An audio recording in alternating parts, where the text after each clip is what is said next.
You open your eyes and notice something is different.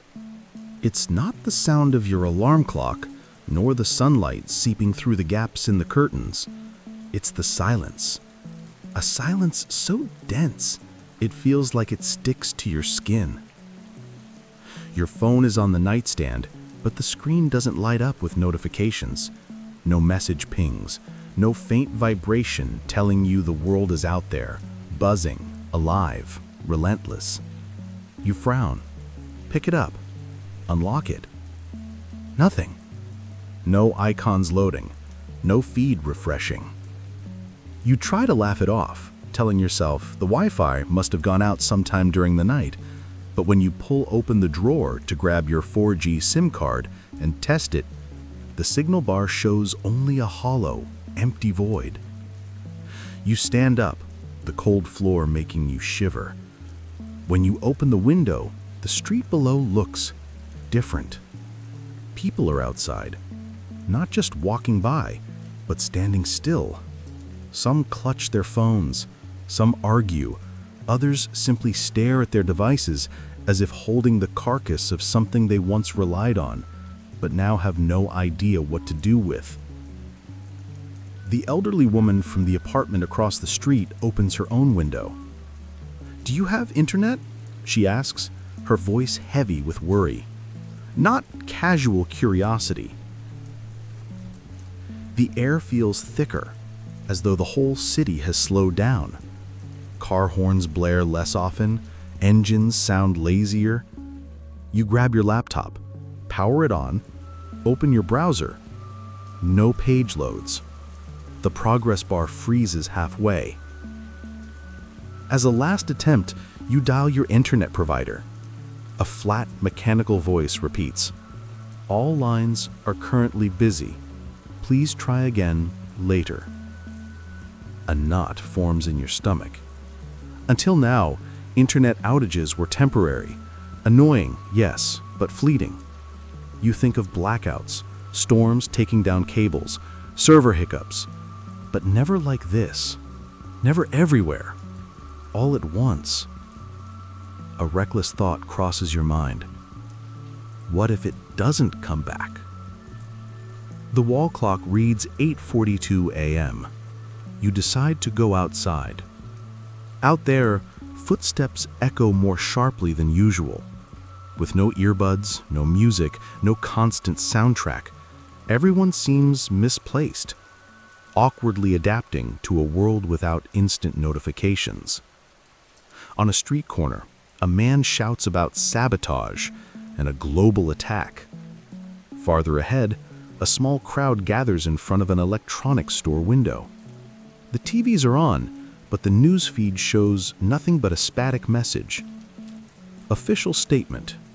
Due to circumstances still under investigation, all internet services have been permanently shut down. Further information will be provided through alternative channels. Permanently. The word won't leave your head. It doesn't sound like until further notice. It doesn't sound like we're working on it. It sounds final. You feel your stomach tighten. A man beside you mutters, "I knew one day this would happen." You want to ask what exactly, but he's already walked away, disappearing into the crowd. The air in the city feels changed. It's not just that people are lost. The environment itself is reacting. Shops close earlier, lines form at ATMs now that digital payments and transfers no longer work. Someone shouts that the traffic lights have stopped syncing, and a horn blares in frustration. You know you're witnessing something historic, but you can't yet grasp the scale. Everything you know, work, entertainment, information, relationships, flows through the internet in some way. And now, suddenly, it's gone. When you return home, you realize your own routine is already under threat. Your food delivery app won't open. The news won't load. Your friends aren't answering, not because they don't want to, but because they can't. you're trapped in a world that transformed overnight. The sun begins to set, painting the buildings in a melancholy orange. For the first time in years, you sit on the couch and notice the silence in your home is absolute. No notifications, no music quietly looping in the background, no random YouTube video playing just to fill the air. Only the faint clatter of a neighbor's pan in their kitchen. And deep down, you know this is only the beginning. Because something inside you whispers that this isn't just a digital blackout. It wasn't an accident. It wasn't a technical glitch. It was a shutdown. Deliberate. And forever. You wake up the next day with the strange feeling that you went to sleep in one world and woke up in another. There's no music from your phone to greet you, no electronic calendar vibrating to remind you of appointments. Your first impulse is to open a browser, but the screen still freezes, static, mocking your persistence. The internet is still dead. On the battery-powered radio you dug out from the back of a drawer, the announcer's voice is steady, but it can't hide the weight of the words. Today marks the second day since the global shutdown. Authorities confirm that all internet communication networks have been deactivated. Governments and corporations state the measure is irreversible. More details in the coming hours. He repeats the same phrases over and over, perhaps to make sure no one misses the message. You notice how different this rhythm feels compared to before, when the news streamed in real time with constant updates. Now, everything arrives late, filtered, and fragmented. As the hours pass, scraps of information begin to spread through the streets. Some are just rumors, others sound dangerously convincing. People say there was a cyber attack so deep that it didn't just crash the systems, it deliberately destroyed the entire digital infrastructure. Simulation satellites, undersea cables, massive data servers, all disabled at the same time, as part of a coordinated operation. The official explanation, delivered by governments worldwide, hides behind vague terms like preventive measure, imminent global risk, and protection of humanity. No leader offers details, and without online journalists, without independent channels, you have no way of verifying anything. The streets are adjusting to a new rhythm. Electronic stores pull phones and laptops from their displays, not out of fear of theft, but because they're almost useless now. Banks face endless lines as people rush to withdraw cash. Handwritten signs appear on bakery doors, butcher shops, grocery stores. Cash only. Without social media, news travels from mouth to mouth, like it once did. A sentence spoken on a street corner in the morning can cross the city by night. And in that journey, the message changes, twists, grows. The loss of digital connection has brought society back to word of mouth, but also resurrected an old companion, the uncontrollable rumor. Walking towards a nearby square, you overhear strange stories. An old woman swears she saw soldiers dismantling large antennas from a building. A young man claims the blame lies with an artificial intelligence that went rogue. A man in a suit, sitting on a bench, murmurs that this was decided in secret years ago, just waiting for the right moment. But the explanation repeated most often is also the most chilling. People say the internet was shut down because it contained something no one was meant to see, something that was about to be revealed. The day fades and the city adapts however it can. Printed newspapers are fought over at newsstands. Televisions in public squares broadcast official statements with an almost military tone. There's a visible effort to keep panic under control. You realize that in a way, life has reverted to a pre-digital time, but the shock is far too great for the transition to feel natural. Before, if you wanted the weather forecast, it was a click away. Now, you rely on your neighbor who heard on the radio that it's going to rain over the weekend. Before, to meet someone, you sent a quick message. Now you have to knock on doors, wait, write it down on paper, trust your memory. And with every step in this new life, there's one constant discomfort. No one really knows why the internet was shut down.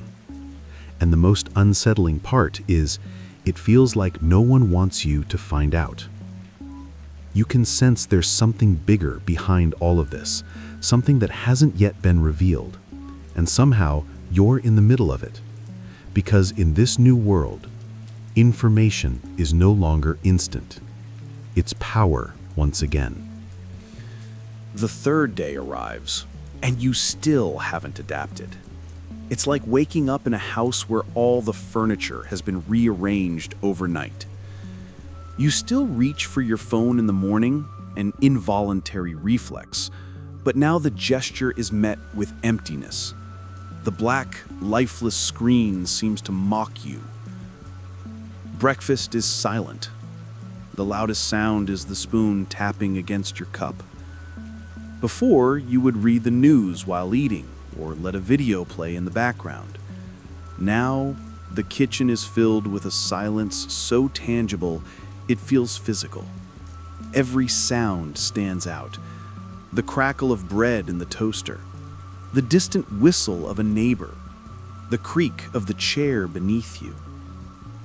You realize you need to reorganize your life. Your job, once remote, no longer exists. Your work depended entirely on online servers, and without them, you can't produce, send, or receive anything.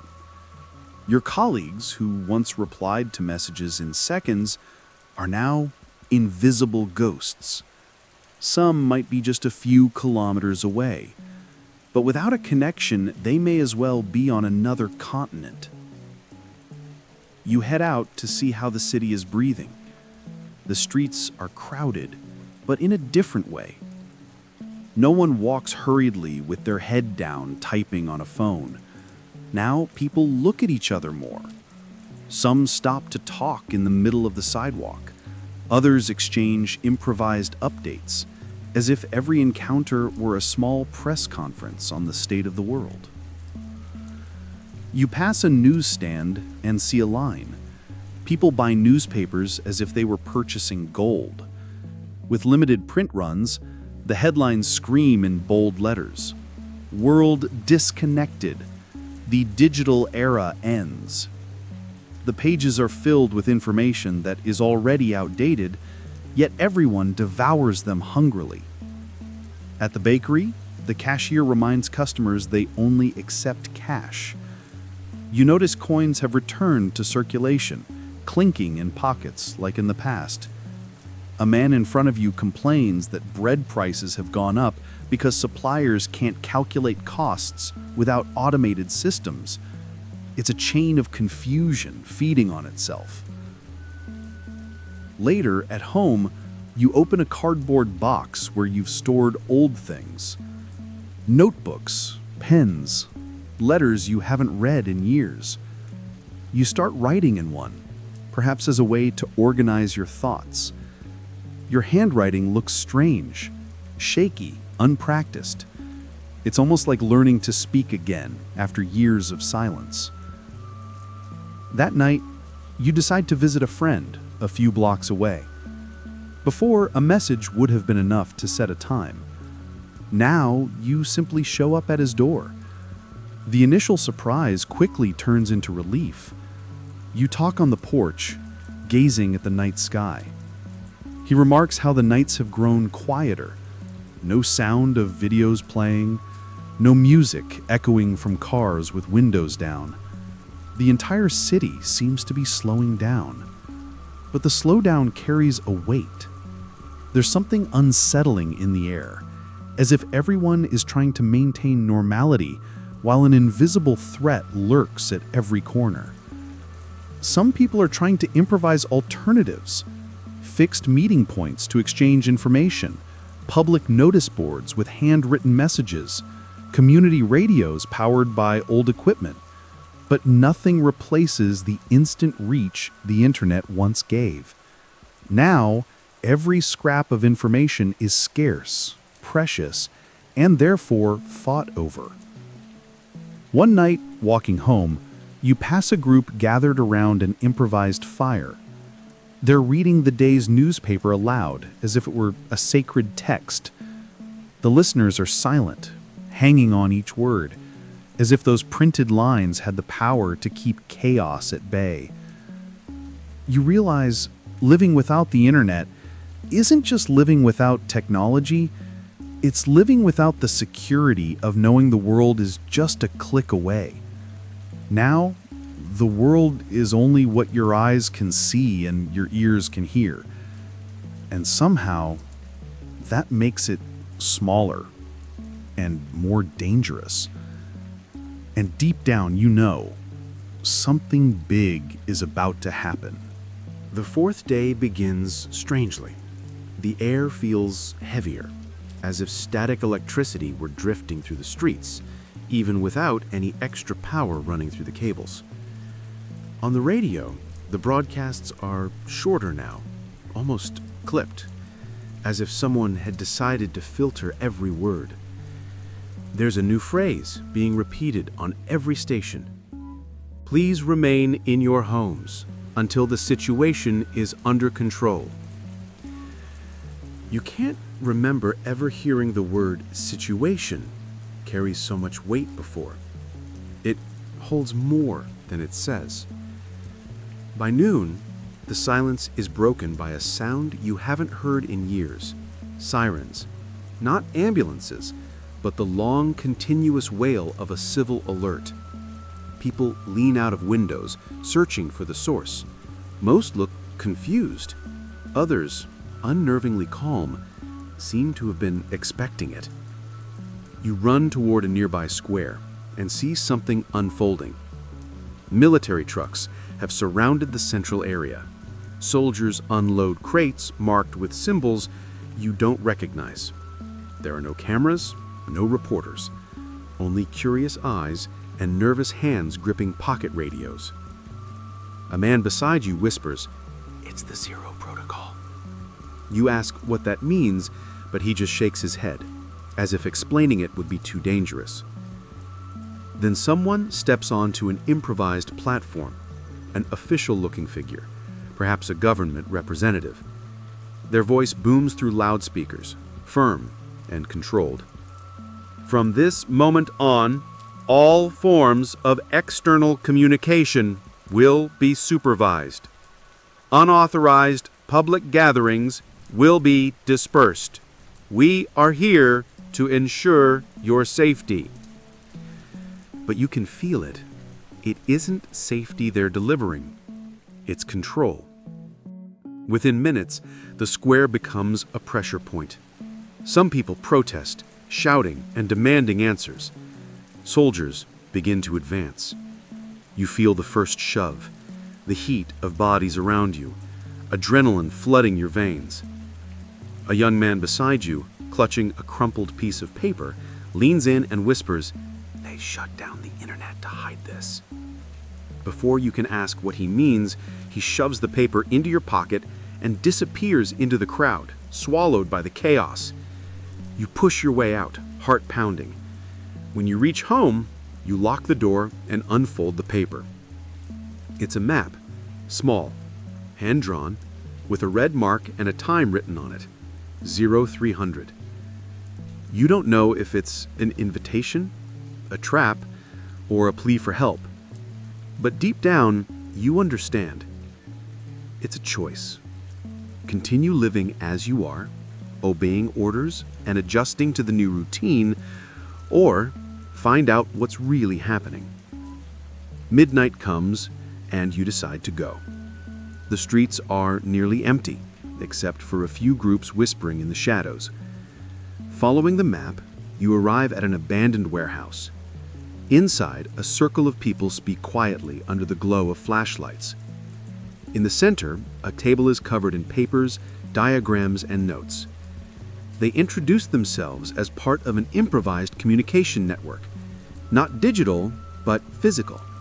Human couriers, handwritten messages, clandestine routes. They say that days before the shutdown, critical information was about to be released, something about a discovery that could shift the balance of power in the world. They didn't destroy the internet out of fear of technology, says a woman with sharp, unwavering eyes. They destroyed it to control the truth. You listen in silence. It all makes sense, and yet it feels too vast to fully grasp. When you offer to help, one of the men smiles. From now on, you're part of the network. And just like that, your daily life changes again. Now you don't just live without the internet. You live in constant pursuit of real information, carrying scraps of paper as if they were sticks of dynamite. Each message delivered is a small victory against a blackout that isn't only technological, it's mental. Days pass. You no longer feel the absence of your phone as sharply. You've learned to listen more closely, to notice details that once slipped by. You discover that the world without the internet is quieter, but also more fragile. And as you reflect on what you've lived through, one question won't leave your mind.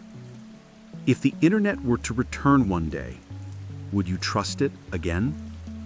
Or do you now know too much to believe what you see on a screen?